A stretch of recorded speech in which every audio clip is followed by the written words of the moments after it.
because a young man who had cancer had apparently passed his lifetime benefits from the insurance company. So in order for him to get treatment, they had to come out of pocket. So here we are at a high school football game, passing the hat so this kid can get chemo. What happened? That's about values. That's about values. And of course, finally, is racism. And I don't have the time right now to outline all of the depths of this value. But since 1619, we have staked a key part of our value as America on racism. Slavery, Jim Crow, lynching, the prison industrial complex, white flight, segregation, resegregation in housing, in education. And this value is the one that affects the other two so much. Public education today is more segregated than it was in 1954 when the Brown v. Board decision came down. Let me say that again. Public education today is more segregated than it was when the Brown v. Board decision was made in 1954. African Americans make up 13% of the population and over 40% of the prison population. That's about values.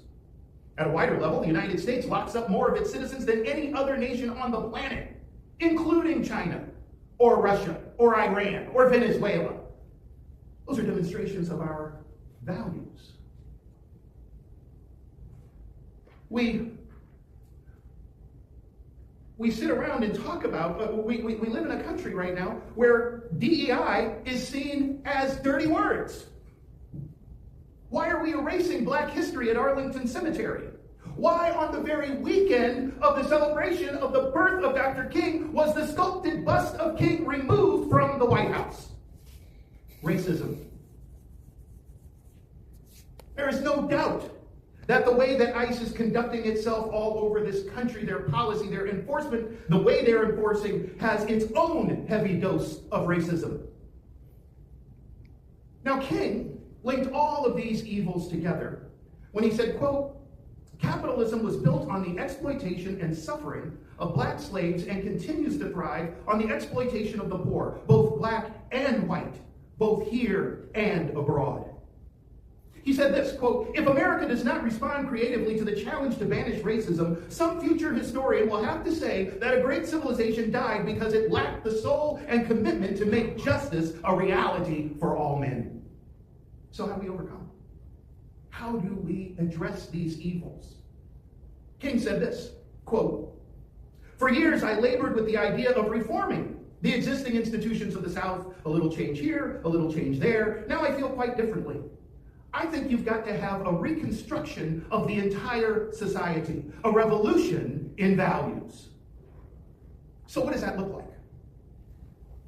I would argue a revolution in values stands on two pillars, and we're going to talk about those. One is the idea of community. King had always talked about the beloved community. Let's talk about that for a minute. What do we mean when we say community? We use this word all the time, right? I mean, everything's a community. The Black community, the white community, the Polish community, Fifth Third Bank. Okay, whatever. Right? I think one of the most important definitions and structures of what is community comes from Pope John Paul II, writing his Carol Wojtyla, his birth name. He wrote a piece called "The Person, Subject, and Community," and I want to just draw from that for a moment. He said that community begins, number one, with vital participation. Vital participation, which means I'm engaged in your life.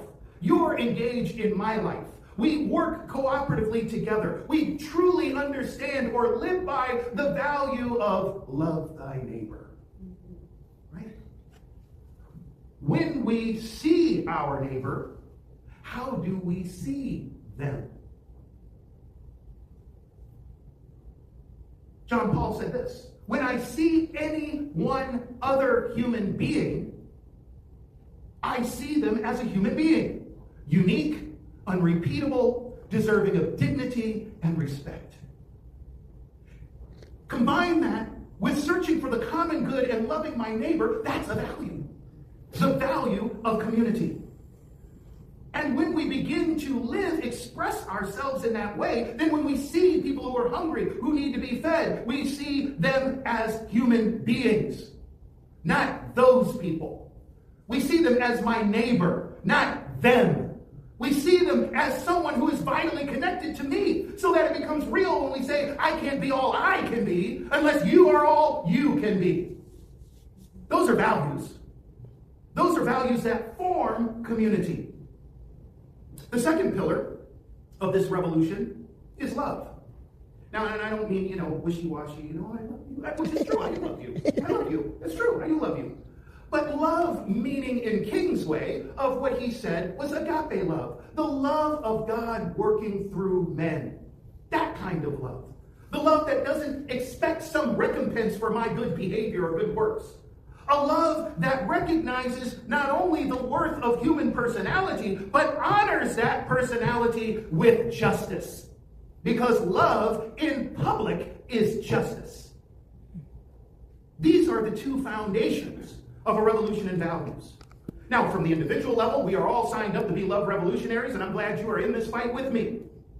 Because you recognize that one of the important ways of being a love revolutionary is you're going to have to sit down with yourself and your God and look inside of yourself and root out the bias. Root out the hate. Root out the thinking of other people as them. You're going to have to come to a real come to Jesus meeting with yourself and decide who is my neighbor.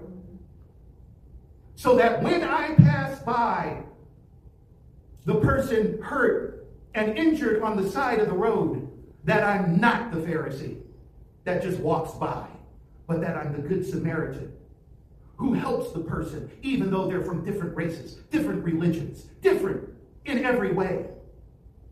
That's being a love revolutionary. Those are values. You're going to have to look inside yourself and decide, do I see any one of the dirty, hasn't bathed in 3 weeks homeless person, do I see them as a human being? Do I see the immigrant as a human being? Do I see the brown person as a human being? Do I see the black person as a human being? Unique, unrepeatable, deserving of dignity and respect. Those are the values that build the community of a revolution in values. Now, what does this mean collectively when we begin to organize ourselves collectively under these two pillars of this revolution? It means we believe that no one is above the law. It means we have a reckoning with our past, not to dismiss it, not to override it, not to whitewash it, but to learn from it. To say these are the things that have happened in our past and confront the ideas that promoted that past. We've got to confront our racism as a society. We have to turn anti-racism into a value.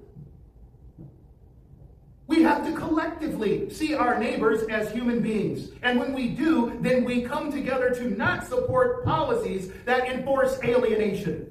Racial profiling is alienation. You say amen. Amen. All right.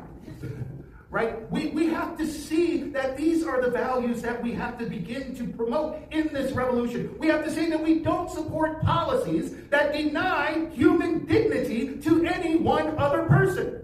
Amen. Which means we're going to have policies so our kids aren't hungry tonight.